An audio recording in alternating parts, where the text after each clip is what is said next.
112 Charlie dans la cave faiblement éclairée de l'auberge du Coq Doré, un bar chaleureux offrait juste assez d'espace pour 20 à 30 convives.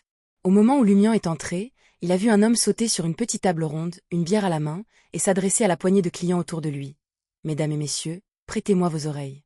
J'ai vécu quelque chose d'incroyable il y a 2 jours. » À la faible lumière des lampes à vapeur sur le mur, Lumian discerna que l'homme était assez jeune, environ 22 ou 23 ans. Il avait les cheveux courts et châtain clair et un visage rasé de près, rougi, probablement à cause de l'alcool. Vêtu d'une chemise de couleur lin, d'un pantalon noir et de slips ONS en cuir, l'homme mesurait un peu plus de 1,7 mètres. Cependant, ses membres inhabituellement courts le faisaient paraître plus proche de 1,6 mètres. Agitant ses bras trapus et bredouillant ses mots, il continua. « C'était incroyable. Je vais vous le dire, cela a complètement changé ma vision de la foi.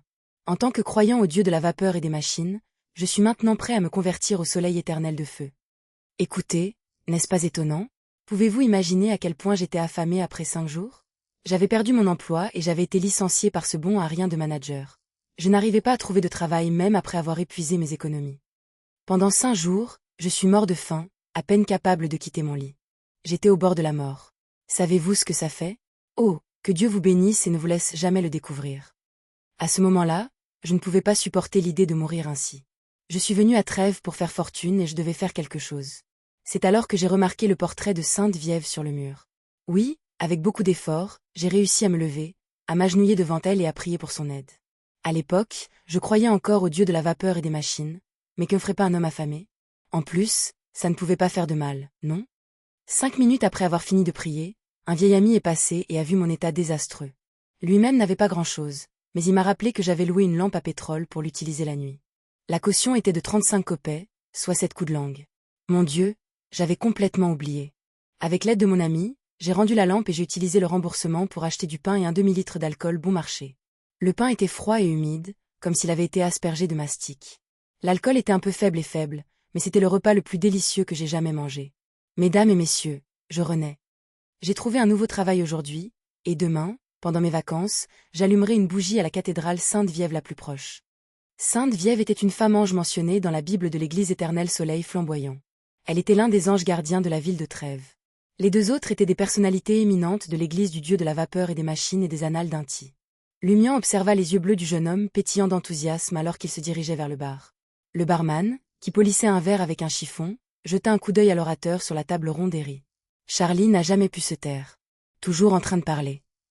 Au milieu de la trentaine, le barman arborait une fine barbe brun foncé entourant sa bouche et ses cheveux de la même couleur étaient attachés en une queue de cheval artistiquement décontractée. Lumian s'est assis au bar et a demandé avec un sourire. « Est-ce qu'il dit la vérité? » « Qui sait ?» Le barman haussa les épaules. « Vous devez avoir entendu le proverbe. Il vaut mieux faire confiance à un serpent qu'à un rémien. » Charlie est de Rime. Les provinces de Rime et de Riston étaient toutes 2 originaires du sud. Leurs accents étaient similaires, mais il s'agissait de provinces montagneuses plus proches de celles de l'Embure. Lumian réfléchit à haute voix. « Je ne pense pas que ce soit tout le proverbe.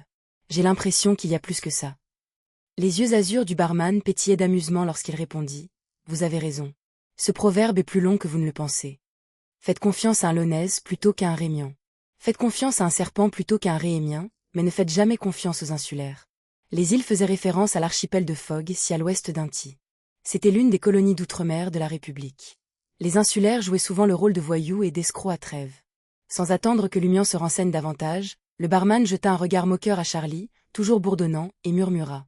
S'il a vraiment vécu ça, il ne sait certainement pas que le portrait de Sainte-Viève n'est pas dans sa chambre. Alors à qui est-ce? Demanda Lumian, amusé.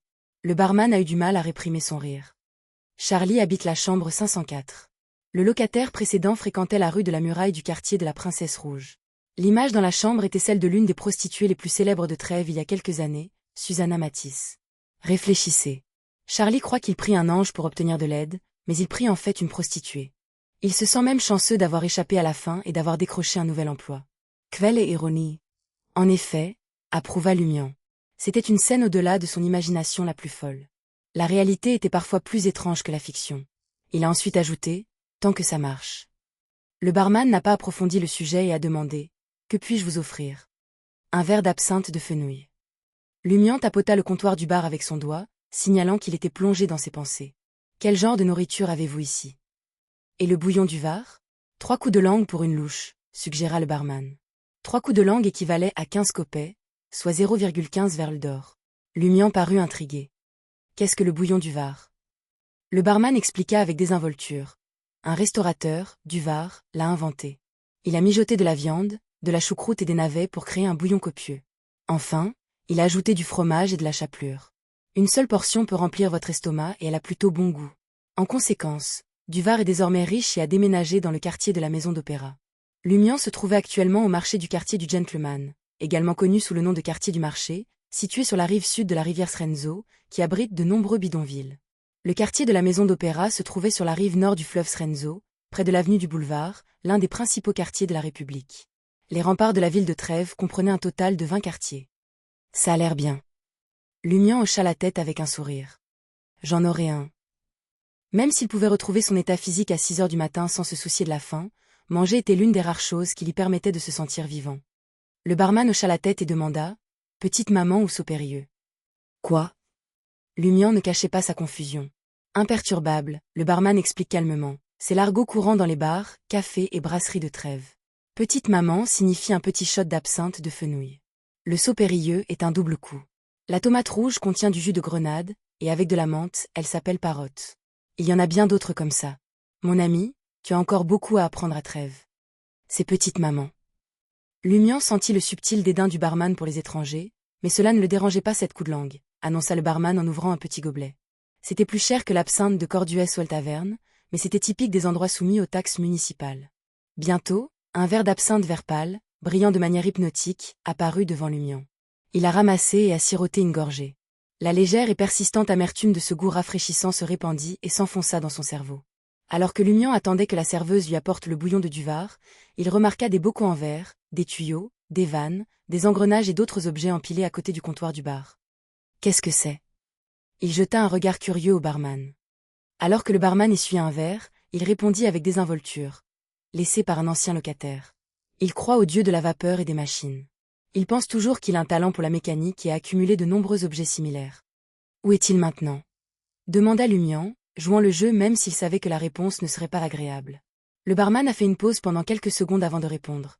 Il est allé à l'usine et on dit qu'il a été distrait pendant qu'il travaillait et a été entraîné dans les machines. La moitié de lui a été écrasée. Lumian n'a pas insisté davantage. Il se tourna pour examiner les pièces à moitié assemblées et tomba dans une profonde réflexion. Quelques secondes plus tard, il quitta le tabouret du bar et s'accroupit à côté du comptoir, bricolant la pile. Le barman lui jeta un coup d'œil mais n'intervint pas. Il n'a informé Lumian que lorsque le bouillon de Duvar est arrivé de la cuisine. Après s'être occupé pendant un moment, Lumian retourna au tabouret du bar et goûta le bouillon copieux avec une cuillère. Le riche arôme de la viande, le goût du fromage, la choucroute piquante et la douceur du navet se mélangent pour créer une saveur inoubliable. La chapelure imbibée de jus constituait le joyau du plat. Lumian ne s'attendait pas à ce qu'une soupe coûtant 3 coups de langue contienne plusieurs morceaux de viande. Cela pourrait véritablement remplir l'estomac d'un adulte. Une fois l'assiette vide, Lumian sortit un mouchoir et s'essuya la bouche. Il s'accroupit à côté des pièces à moitié assemblées et reprit son travail. 10 minutes plus tard, il a posé une machine sur le comptoir du bar. Au-dessus de la machine se trouvait un bocal en verre et en dessous se trouvaient des composants complexes reliés à 2 tuyaux en caoutchouc.